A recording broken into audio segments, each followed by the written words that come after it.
Hello, Build Your Brainers. I hope you are doing well today. I wanted to talk to you about how to become more proficient in your photographic memory, and particularly when we are talking about training the eyes. So as you know, in the speed reading course, we are trying to train your eyes to see the outside of each line, and this is also prevalent in the photographic memory course. You do the exact same exercise to help you capture as much as you can of any picture that your brain is taking.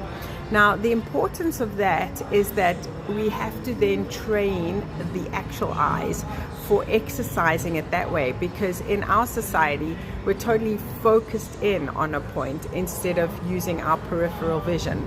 And there are lots of exercises that you can do to increase your peripheral vision. Now, added to that is another exercise that we help your retinas get trained. And I know that sounds crazy, but to actually train the color coding of what your eyes are picking up. And it's really obvious in little ones when they see the opposite color as dominant.